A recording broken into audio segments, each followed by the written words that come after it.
Na madrugada de 18 de outubro de 2009, as autoridades na cidade francesa de Mulhouse receberam uma ligação. Avisaram que a apenas 4 quarteirões de uma delegacia de polícia local, em uma rua residencial estreita, um homem alemão de 74 anos estava deitado, imobilizado, amarrado e amordaçado na beira da rua. Então, correram para o local. Quando os oficiais chegaram, encontraram o idoso como havia sido descrito: encolhido, indefeso na calçada, amarrado e amordaçado.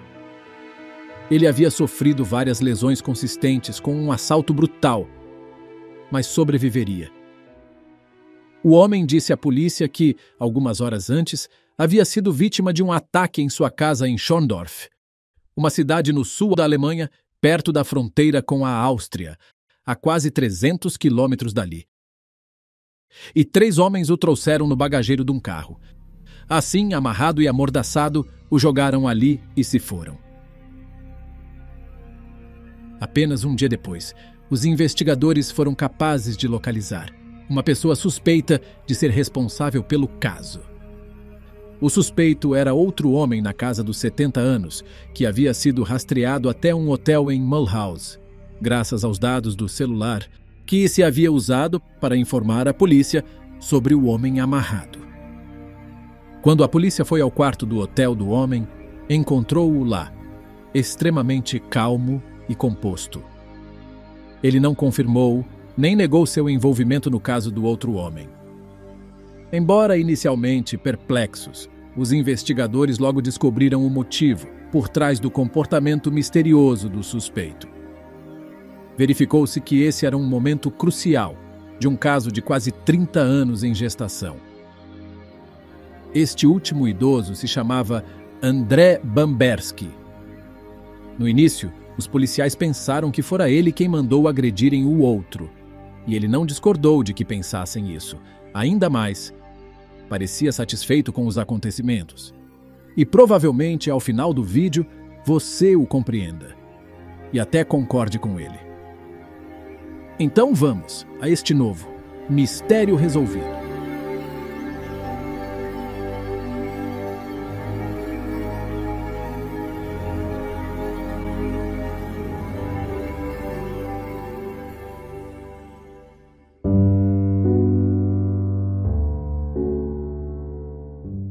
Nos anos 70, parecia que André Bamberski tinha tudo o que poderia querer na vida. Ele tinha um bom emprego, era casado com sua esposa Daniele e era o orgulhoso pai de 2 filhos. Uma filha chamada Kalinka e um filho chamado Nicholas. Essa existência harmoniosa era um contraste gritante com a forma como André havia crescido. Nascido no final da década de 1930, de pais poloneses que haviam imigrado para a França, André viveu os horrores da Segunda Guerra Mundial. Enquanto ficava com seus avós na Polônia, André foi tirado de sua família por soldados alemães durante a invasão de 1939. Ele não foi reunificado com seus pais até o fim da guerra, 6 anos depois. Depois de retornar à França, André recebeu o restante de sua educação, descobrindo que tinha talento para matemática. Devido à sua natureza metódica, seu jeito de organizar e sua excelente memória, ele decidiu se tornar um contador, após receber suas qualificações. Decidiu se mudar para a cidade marroquina de Casablanca, onde conheceu sua esposa Daniele e os 2 se casaram e começaram uma família. A vida era boa para a família no Marrocos, mas em 1974 decidiram que começariam uma nova aventura, mudando-se para a França. Se estabeleceram em uma cidade na periferia de Toulouse, no sul do país. Infelizmente para André, a mudança para a França estaria longe de ser a maior mudança em sua família. Menos de um ano depois da mudança, seu casamento desmoronaria. Daniele estava tendo um caso com um cardiologista alemão, chamado Dieter Krombach. Dieter não era um estranho para André. Na verdade, ele havia morado em Casablanca a 4 casas da deles. Ele havia trabalhado no consulado alemão, como um dos médicos dali. O caso entre Daniele e Dieter havia começado no Marrocos e continuou depois que a família Bamberski se mudou de volta para a França. Quando a família chegou, Dieter alugou um apartamento em Toulouse, onde estava a família Bamberski, e continuou a se encontrar com Daniele regularmente. Quando André descobriu sobre o caso, sua esposa supostamente não se sentiu nem um pouco incomodada. Em vez disso, ela anunciou que estava deixando André e a família e se mudaria para a Alemanha com Dieter. André e Daniele se divorciaram e ela e Dieter se casaram em 1977. Após ser dolorosamente abandonado por sua esposa nos 5 anos seguintes, André fez o seu melhor para criar sozinho seus filhos, Kalinka e Nicholas. No entanto, a vida como pai solteiro era cara, e em 1980 ele decidiu que seria melhor para eles, em busca de uma melhor qualidade de vida, se mudarem de volta para o Marrocos. Infelizmente para André, essa decisão teria consequências muito ruins, pois quando Daniele soube de seus planos, ela entrou com uma queixa na justiça. Os procedimentos resultantes terminaram com ela obtendo a custódia primária de ambos os filhos, que se mudariam para morar com sua mãe e Dieter, na cidade de Lindau, na Alemanha. Determinado a não ser excluído da vida de seus filhos, André decidiu não se mudar para o Marrocos e, em vez disso, ficou na França, onde pelo menos podia ver Kalinka e Nicholas durante as férias escolares. Essa estratégia pareceu funcionar, pois as crianças não gostavam de viver na Alemanha, e 2 anos após a mudança, foi decidido que elas poderiam retornar para morar com André.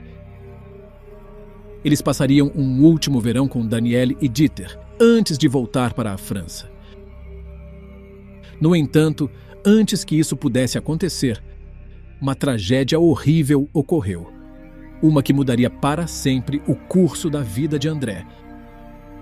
No sábado, 10 de julho de 1982, André recebeu uma ligação de sua ex-esposa, que destruiu seu mundo. Sua filha de 14 anos, Kalinka, perdera a vida.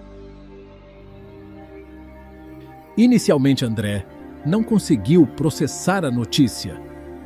Não fazia sentido, pensou ele. Sua filha havia sido uma adolescente saudável e atlética, sem problemas médicos graves. Ele exigiu a Daniele que lhe contasse o que havia acontecido. Daniele explicou que estava tão perplexa quanto ele. No dia anterior, Kalinka parecia bem. Havia passado o dia praticando windsurf no Lago Constança e havia retornado para casa no fim da tarde. Naquela noite, após o jantar, ela estava se sentindo um pouco mal. Então foi para a cama cedo. Mais tarde, naquela noite, foi examinada por Dieter, que lhe dera um comprimido para ajudá-la a dormir. E na manhã seguinte também foi Dieter quem descobriu Kalinka sem vida. Ele havia lhe dado freneticamente várias injeções, em uma tentativa de reanimá-la. Mas era tarde demais. Kalinka, claramente, já estava sem vida. Inicialmente, André não suspeitou de nada. Apenas sofria terrivelmente pelo acontecido. Uma autópsia foi realizada alguns dias após, mas a família foi informada de que isso era meramente uma formalidade, principalmente devido à forma repentina de como ela perdeu a vida. Tomado pela dor, André passou várias semanas, apenas indo sem refletir, agindo automaticamente, organizando o funeral de sua filha, cujo corpo viera para a França, onde foi enterrada. Na época, ele não tinha suspeitas de que algo sinistro havia acontecido. Foi apenas 3 meses depois que a atitude de André em relação ao caso começou a mudar, quando ele finalmente recebeu uma cópia do relatório da autópsia. O documento era estranho, não apenas pelo que incluía, mas também pelo que parecia omitir. Em primeiro lugar, a autópsia nunca chegou a uma conclusão definitiva sobre como Kalinka perdeu a vida. Isso foi apesar do fato de que partículas de comida foram encontradas em seus pulmões e esôfago, algo que especialistas posteriores afirmariam parecer que ela poderia ter se asfixiado enquanto vomitava. Então havia as marcas de injeção que estavam em vários lugares do corpo de Kalinka. Embora Dieter tivesse explicado que havia usado vários medicamentos para tentar reanimá-la novamente, especialistas posteriores argumentariam que a combinação de substâncias que ele alegou ter dado a ela não fazia sentido. A injeção mais suspeita de todas era uma de ferro e cobalto. Ao contrário das outras injeções, esta não havia sido administrada para salvar a vida de Kalinka. Dieter disse que por volta do jantar havia dado a injeção à adolescente, algo que ele fazia rotineiramente para amigos e familiares para ajudar com o bronzeamento. No entanto, enquanto falava com a polícia, Dieter mudou sua história, dizendo que havia dado a Kalinka a injeção de ferro e cobalto, porque ela era anêmica. Embora o ferro e o cobalto possam ser usados para tratar a anemia, geralmente somente é usado como último recurso, para pessoas que não podem tomar suplementos de ferro por via oral. O motivo disso é que as injeções podem causar reações adversas, incluindo choque anafilático em pessoas com alergias. Toda a coisa ficou ainda mais estranha, considerando que Kalinka não tinha histórico documentado de sofrer de anemia. Apesar de tudo isso, o relatório da autópsia afirmou que os examinadores médicos não haviam realizado um relatório de toxicologia. Foi aqui que os sinais de alerta começaram a soar para André, pois isso parecia não fazer sentido. No entanto, a informação mais chocante em todo o relatório da autópsia veio durante a descrição do exame para saber se houve abuso. O relatório observou que havia lesões aparentes na região íntima de Kalinka e que uma substância branca foi encontrada na área, embora isso nunca tenha sido analisado. Apesar de todos esses detalhes estranhos, concluiu-se que Kalinka perdeu a vida por razões desconhecidas. E antes que André tivesse recebido uma cópia do relatório da autópsia, o caso foi encerrado. Enquanto André lutava para aceitar o relatório misterioso, ele começou a se sentir cada vez mais inquieto, como se as coisas não estivessem se encaixando. Ele já havia começado a acreditar que poderiam ter tirado a vida da sua filha de propósito. Então, a última peça do quebra-cabeça se encaixou. Descobriu-se que Dieter Krombach havia estado presente na autópsia de Kalinka. As autoridades alemãs diriam que Dieter não havia sido fisicamente autorizado a entrar na sala, mas ainda assim, para André, parecia uma interferência.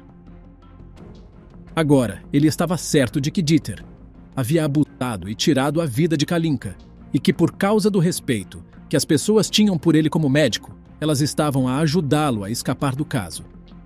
Ou acreditavam em suas histórias e escolheram ignorar as circunstâncias suspeitas. André havia esperado que, pelo menos, sua ex-esposa, a mãe de Kalinka, concordasse em que as coisas precisavam ser investigadas. Quando ele expôs a ela o que pensava, incrivelmente, ela o acusou de guardar rancor contra Dieter, porque ela o deixara por ele. E segundo André, ela disse que sua filha Kalinka havia perdido a vida porque era sua hora. Quando André apelou às autoridades alemãs para reabrir a investigação sobre o caso de sua filha, elas se recusaram a fazê-lo. Sem saber para onde mais ir, André contratou um advogado alemão conhecido, chamado Rolf Bosse, para lutar por seu caso e pressionar as autoridades do país. Inicialmente, parecia que isso havia funcionado, pois, no início de 1983, foi ordenada uma revisão da autópsia. A revisão levou-o a outras várias descobertas perturbadoras, que colocaram em questão as ações de Dieter Krombach. Entre as principais dessas descobertas estava o fato de que, com base no conteúdo estomacal de Kalinka, No momento de sua autópsia inicial, ficou claro que Dieter havia mentido sobre a hora em que ela perdera a vida. Uma quantidade significativa de comida não digerida foi encontrada no estômago da adolescente, sugerindo que ela havia perdido a vida pouco depois do jantar. Muitas horas antes do que Dieter havia dito. Além disso, as autoridades analisaram mais detalhadamente sua decisão de injetar ferro e cobalto, afirmando que era perigosa e desnecessária. Um especialista francês disse que a injeção poderia ter causado uma reação alérgica que poderia levar a que ela perdera a vida, pois essa reação poderia provocar asfixia e explicaria as partículas de comida em seus pulmões e esôfago. No entanto, os médicos alemães responsáveis pela revisão da autópsia pararam antes dessa conclusão, recusando-se pela segunda vez a dar uma causa definitiva de por que ela perdera a vida. A ideia de um possível abuso também foi deixada inconclusa. Embora parte disso fosse devido ao fato de as autoridades alemãs terem ignorado os pedidos da equipe de que se revisassem certas evidências. Como resultado das descobertas inconclusivas, um promotor alemão declarou que não havia evidências suficientes para prosseguir com o caso contra o Dr. Dieter. E com isso, os procedimentos legais chegaram a um fim abrupto. Sem recurso legal aparente para ele, mas ainda convencido da culpa de Dieter, André decidiu que, se não pudesse mudar as mentes das autoridades alemãs, ele tentaria mudar as mentes do público alemão.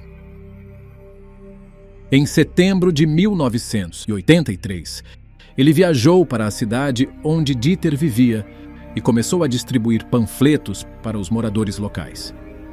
Os panfletos acusavam Dieter de ser um assassino e davam seu nome e endereço. Eles também alegavam que ele estava sendo protegido por funcionários poderosos da cidade. André foi preso em apenas 2 horas de começar a distribuir os panfletos. Depois da ação, Dieter processou André por difamação, ganhando no final uma indenização de 500 mil marcos alemães, que em março de 2025 seriam mais de R$1,5 milhão de reais. André voltou para a França e, pelo que se sabe, conseguiu evitar pagar, embora tenha sido ameaçado com 6 meses de prisão se repetisse suas ações. Uma vez de volta à França, ele novamente enviou os panfletos para os moradores da cidade, desta vez pelo correio. Depois de aparentemente ter chegado a um beco sem saída na Alemanha, André decidiu tentar uma nova abordagem e começou a tentar iniciar um caso legal contra Dieter Krombach na França. Embora isso tenha levado algum tempo, André encontrou menos resistência. E, em 1985, as autoridades francesas exumaram o corpo de Kalinka. O que descobriram foi inacreditável. Muitas fontes afirmam que alguns órgãos de Kalinka estavam faltando e outras fontes afirmam que toda a área íntima dela estava faltando.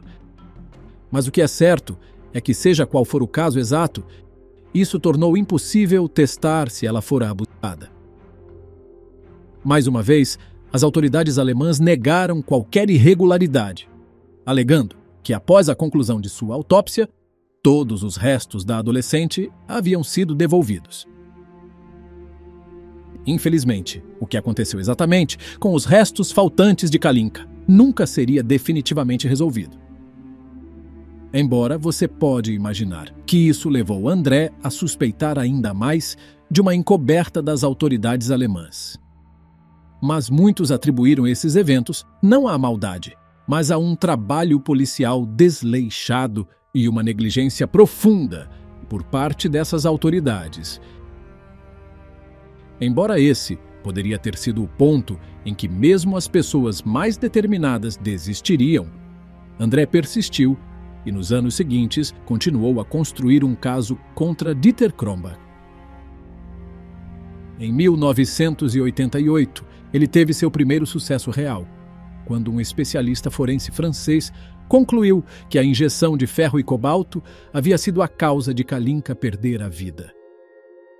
Embora isso não tenha convencido as autoridades alemãs, finalmente, em 1993, 11 anos após o caso de Kalinka, André conseguiu que o caso de sua filha fosse levado a um tribunal francês e Dieter Krombach foi acusado de tirar a vida de Kalinka.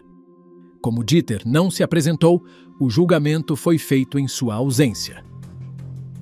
Os procedimentos terminaram 2 anos depois e Dieter foi condenado e sentenciado a 15 anos de prisão.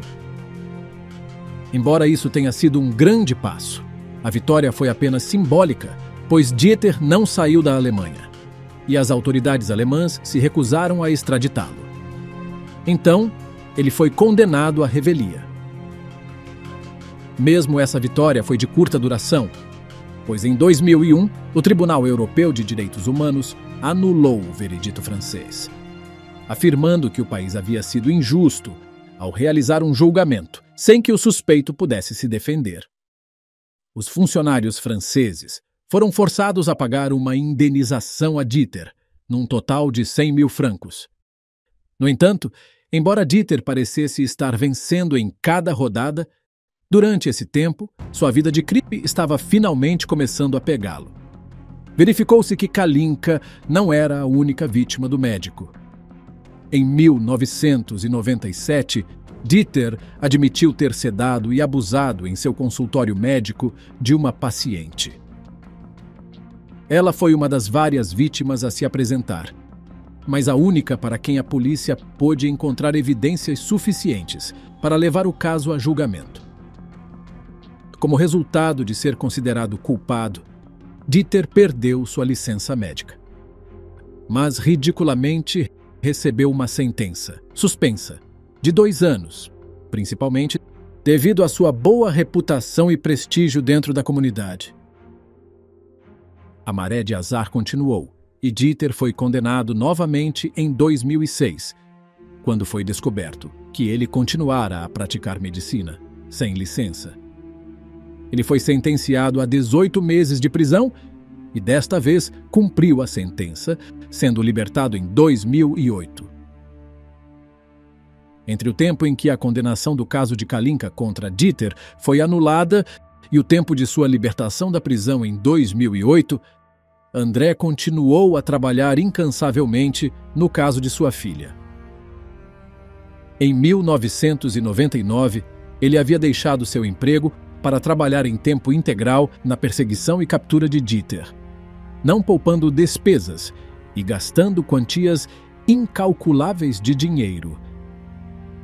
Às vezes, até mesmo seus amigos e familiares mais próximos lhe disseram para abandonar a luta, dizendo que isso não lhe estava fazendo bem algum. André disse que não se importava com isso. Ele não pararia, porque havia feito uma promessa para si mesmo e para sua filha de que obteria justiça. Na verdade, ele viajava frequentemente para a Alemanha para dizer-lhe isso pessoalmente a Dieter, que ele não pararia de persegui-lo até que ele pagasse pelo que havia feito. No entanto, em parte como resultado disso, e em parte devido ao seu novo status como criminoso condenado, Dieter começou a se mudar constantemente pela Alemanha, e seus movimentos se tornaram mais difíceis de rastrear. Em 2009, André descobriu, por meio de contatos, que Dieter estava vivendo na cidade de Schiedegg, a oeste de Lindau. No entanto, parecia que ele estava prestes a se mudar novamente, dessa vez, possivelmente, para a África Ocidental. André sabia que se Dieter conseguisse fugir com sucesso do país, ele talvez nunca mais o encontrasse. Também, o tempo apremiava por outra razão. Para 2012, fariam 30 anos do caso de Kalinka. E, de acordo com a lei francesa, esse era o prazo para a prescrição do caso. André precisava levar Dieter à França, onde ainda havia contra ele um mandado de prisão. Mas, como todos os canais legais e diplomáticos haviam falhado, então decidiu que era hora de uma ação drástica. Ele faria Dieter vir para a França de uma forma ou de outra. No outono de 2009, André se encontrou com um homem chamado Anton Kuznicki, um imigrante do Kosovo que vivia na Áustria. Anton disse que poderia ajudar André com seu problema. Anton sugeriu que ele e uns amigos, também imigrantes, poderiam sequestrar Dieter Krombach e levá-lo à força para a França. E disse que faria isso por razões humanitárias, sem cobrar nada. Mesmo assim, quando arrestaram André no hotel, ele estava com 20 mil euros, que seriam para pagar as despesas de Anton, mesmo sem este ter pedido. Foi assim que, na noite de 17 de outubro de 2009, Dieter Krombach, agora com 74 anos, foi atacado e amarrado fora de sua casa na Alemanha, jogado em um carro e levado para a França, para a cidade de Mulhouse. Naquela mesma noite, André recebeu uma ligação dos sequestradores, dizendo-lhe para viajar para a cidade, onde ele faria uma ligação para as autoridades locais, após receber a confirmação de que Dieter havia sido abandonado perto de uma delegacia de polícia. André fez o que lhe foi dito, tentando disfarçar sua voz. Mas não demorou muito para que os investigadores descobrissem o que havia acontecido. Não apenas a polícia conseguiu rastrear a ligação para o celular dele, mas Anton conseguiu, de alguma forma, deixar um pedaço de papel fora da casa do Dr. Dieter, com seu nome, endereço e número de telefone. Embora André tenha sido preso, isso não importava para ele. O plano havia funcionado. Dieter agora estava sob custódia francesa. Em outubro de 2011, Dieter Krombach foi condenado por causar danos corporais intencionais que resultaram em que, de forma não intencional, Kalinka perdera a vida. Ele foi sentenciado a 15 anos de prisão. O veredito foi apelado, mas foi mantido pelo menos 3 vezes, em 2012, 2014 e 2018. No início de 2020, Dieter foi libertado da prisão por motivos de saúde. Ele perdeu a vida em uma casa de repouso na Alemanha, apenas alguns meses após ser libertado. Antes de terminar, deve ser dito que há evidências verossímeis de que ele teria cometido muitos outros crimes, além dos mencionados neste documentário. Acredita-se que ele também tirou a vida da sua primeira esposa e conseguiu escapar impune de muitos abusos, por muito tempo, drogando suas esposas, enquanto em sua casa tirava vantagem de suas vítimas. Quanto a André Bamberski, ele assumiu plenamente o plano para trazer Dieter à força para a França e estava mais do que disposto a enfrentar as consequências. No entanto, parece que, após mais de 30 anos, o pai enlutado finalmente conseguiu um descanso e recebeu uma sentença de prisão suspensa de 1 ano. O inacreditável é que, após tudo o que aconteceu, as autoridades alemãs tiveram a ousadia de exigir que a França entregasse André pelo que fez com Dieter. A França recusou, pois ele já fora julgado por isso. Infelizmente, não conseguimos encontrar nenhuma informação sobre onde André está hoje, mas esperamos que, onde quer que ele esteja, ele tenha encontrado paz. Não há nenhum dado sobre sua ex-mulher, mãe de Kalinka. Agora que você ouviu a história toda, o que você acha do que lhe dizemos no início?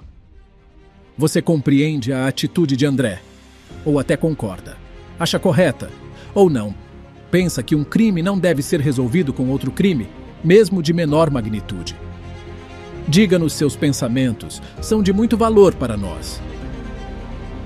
Então, se você gostou de nosso vídeo, não se esqueça de curtir, de se inscrever, de compartilhar, para mais conteúdo de crimes reais como este. Certifique-se de ativar a campainha de notificação para ficar por dentro de nossos lançamentos futuros. E como sempre, até o próximo Mistério Resolvido.